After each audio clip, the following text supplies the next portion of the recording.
Comrades, I would like us to give thanks to God who has shown us this day and allowed us to gather here.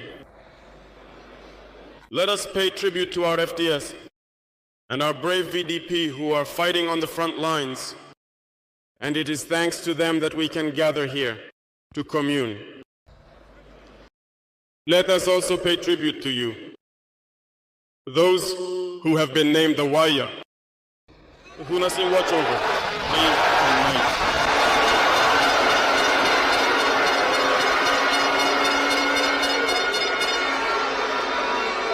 You who oversee this transition, you who watch over the path we have laid out, thank you very much to you. Let us thank Nahira. Therefore, our customary and religious authorities who spare no effort to support us in mobilizing the youth to be engaged within the VDP, who assist the FDS on the ground. Thank you very much to everyone for being here. We cannot make a revolution without communicating. Some will say that we shouldn't talk too much, but when we don't speak, manipulation takes over.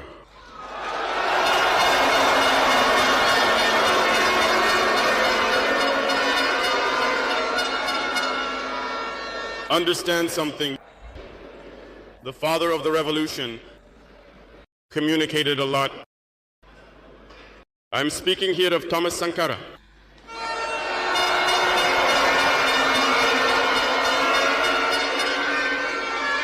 In one of his statements, he told you this: imperialism is a bad student.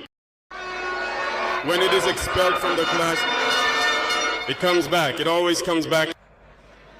And I remember that in his address to his peers in the ECOWAS, he said that to break the umbilical cord that ties us to imperialism, he would not seek a statematician with nimble fingers and a well-sharpened scissors to cut this cord,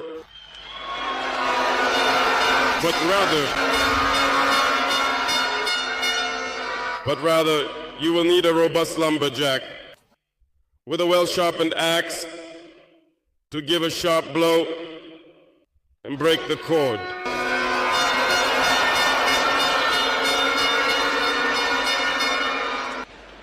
That says it all.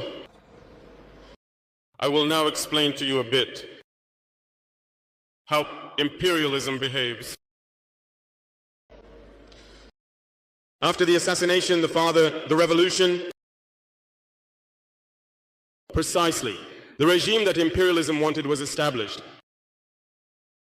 In the 90s, you all remember, a program that was imposed on us, the structural adjustment program. It was just a plan. Let me explain to you. By implementing this program in our regions, you notice over the 2 decades that followed, all our factories that were in place were privatized. Our economy was dismantled.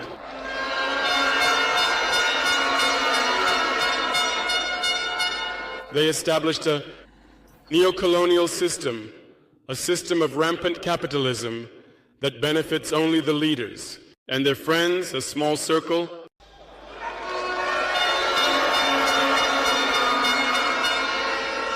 On the side of force, they did everything to dismantle our armies. They said to cut the military budget, to stop equipping them, to stop training, which was done in the sub-region. Our armies were reduced to nothing. They were preparing for it. Meanwhile, major countries like Niger and Mali experienced a resurgence of what they called rebellions. Separatists from nowhere tried to divide this country. They did not succeed. But the culmination of their plan was that starting from the years 2010, that is to say, 20 years later, terrorism made its way into our lands. Indeed, we saw it emerge 20 years later. Individuals were chosen, and they were simply told, go ahead, fighters, their armies are disorganized. We have worked to make this happen. They will never be able to stop you, and you will impose on them what we want. These individuals recruited young innocents, ignorant, in our various rural areas, to whom they administered drugs and led them to kill their compatriots. And the evil was born. How were these individuals maintained? Don't forget, here, in Burkina Faso, we were hosting terrorist leaders. It was well planned.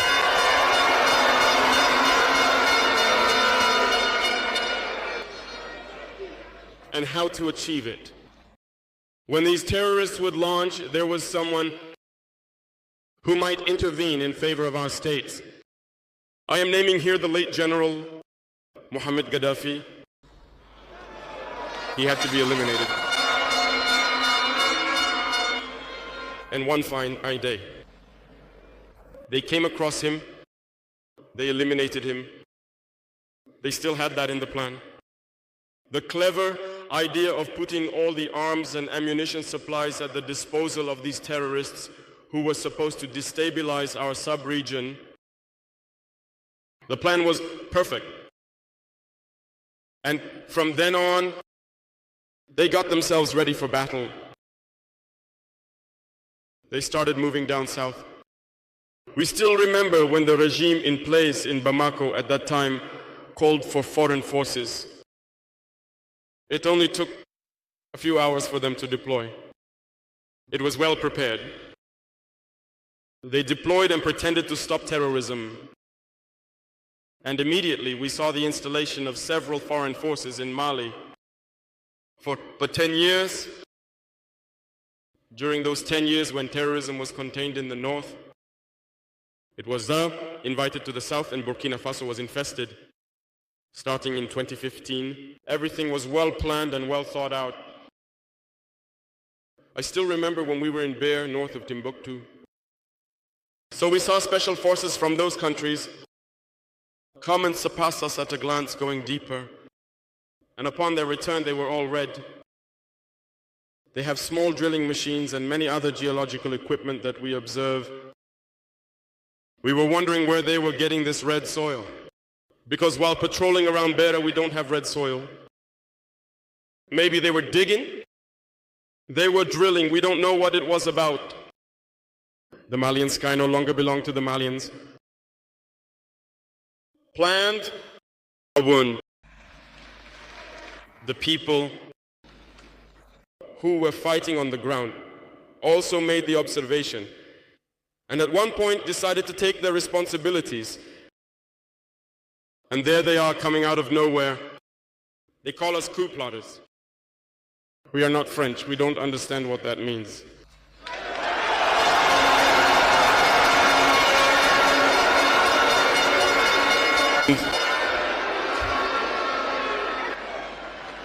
The local lackeys who surely don't even understand the deeper meaning of the word.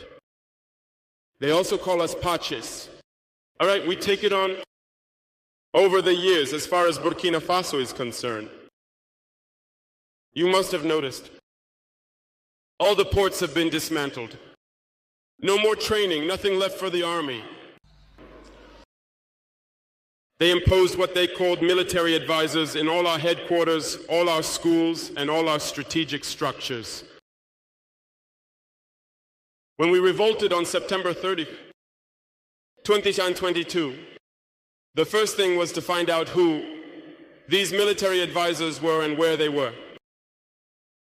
So we were able to identify that the problem runs deep. And the first thing was to ask them to leave our army.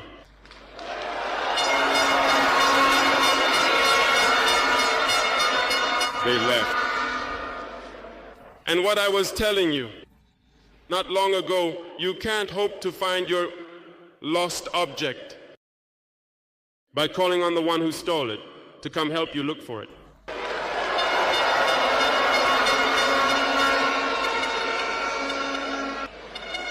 It was then necessary to decide to make bold decisions.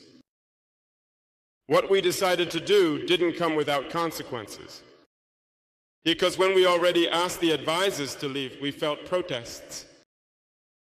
We were made to understand that we wouldn't be able to get by without them. And every time they told us that, it translated into large-scale attacks on the ground. We received the message loud and clear when at the beginning of 2023, we decided to tell the foreign forces present here to leave because we want to fight in Sochiak, Burkina Faso.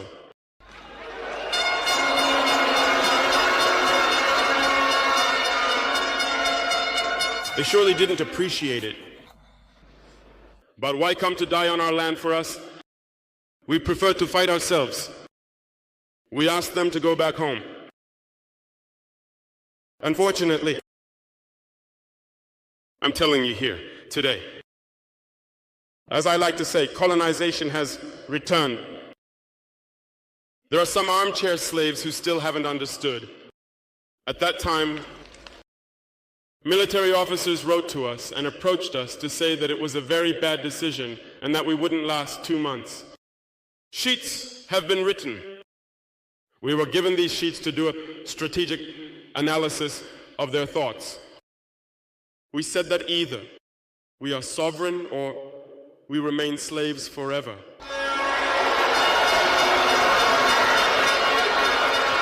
Indeed. When the last soldier left Burkina Faso, we understood what it was all about. The attacks followed one after another immediately. Deo, Tinakov, Partiaga, and so on. But what they had forgotten is that the people of Burkina Faso understood our message and committed themselves to the same path as us.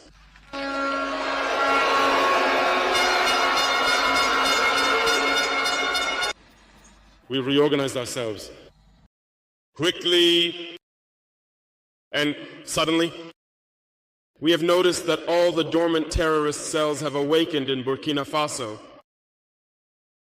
We reorganized the army as quickly as possible at an unmatched speed. We have created several units, and even though more are on the way, we have equipped them. And today, this equipment is ongoing, because in the days to come, in the months to come, what you will see happening in Burkina Faso must make our army a formidable force.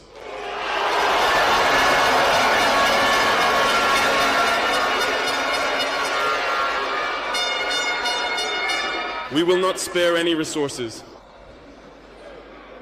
We understood that the fight against imperialism will be tough, very tough. But only the tough will make it through, and the Burkinabés are tough. And we will go even further. I'm here to tell you that imperialism has all the time in the world. When he wants to destabilize, he looks at the media. If it's not possible, he lays the groundwork to make it happen. In 10 years, 20 years, 30 years. But he has no interest in us being independent.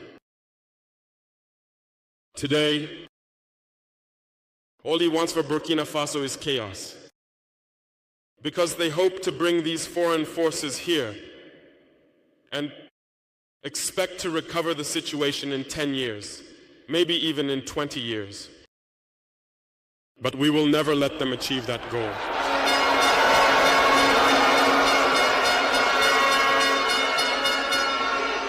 That's why we have been warning for over a year. The local lackeys, the salon slaves, so that they do not betray